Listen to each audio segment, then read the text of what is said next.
Welcome to FRCD on CAN TV, where we discuss special education, parent advocacy, and resources for families of children with disabilities. And my name is Paula Wills, and this is our guest today, Zabita Pasha. Hi, Paula. Hi, Zabita. And today we're going to be discussing behavior and the IEP process. Often when in special education, families sometimes encounter behavior issues with their children, particularly in the classroom. And those of you who have children who have received that phone call, could you come pick Jimmy up or Sarah up, then you know exactly what I'm talking about. So, to kind of give us a better understanding of what we mean by behavior, particularly in the classroom, Zabita, could you kind of explain to us what are we talking about with behavior?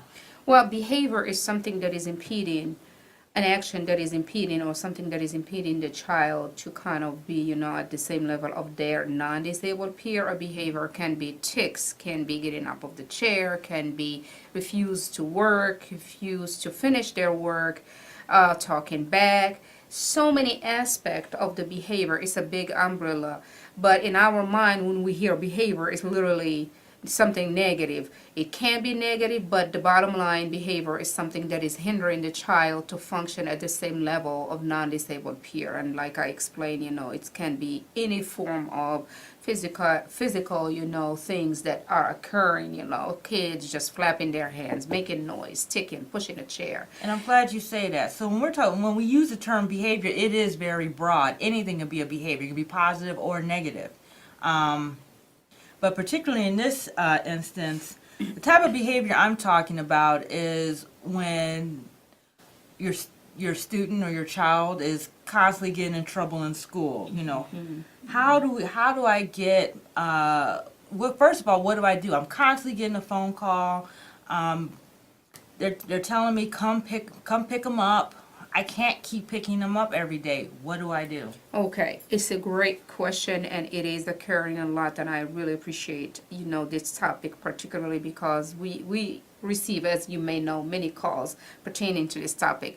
So when you get those calls, come pick up your child, first of all, do not pick up your child without documentation. You need to know what happened. Right. And as we kind of preach in our organization, all parents keep documentation, document. I cannot extend that, enough for parents.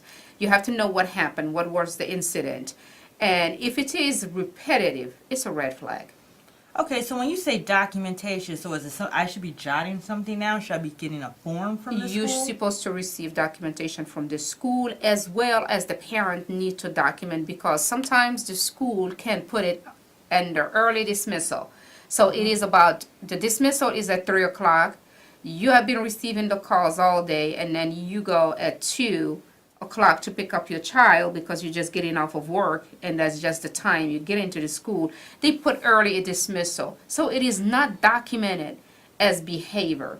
The reason I'm saying document, that will serve when I am, as a parent, I'm going to do a behavioral assessment, functional behavior assessment. For a better term, I am requesting an evaluation pertaining to the behavior to understand what is the cause of that behavior. So that's, as a parent, if I'm constantly being called, particularly for a very similar behavior, it may be worth requesting, well, does my child need did you say functional behavioral assessment? That is correct. It is worthwhile to request that. The reason is to eliminate detentions and suspensions and consequence through, the disciplinary action based on the code of conduct of the school. Okay. So take measures and safeguard your child by requesting that assessment. That will be the best and the appropriate, I'm not saying the best, the appropriate approach.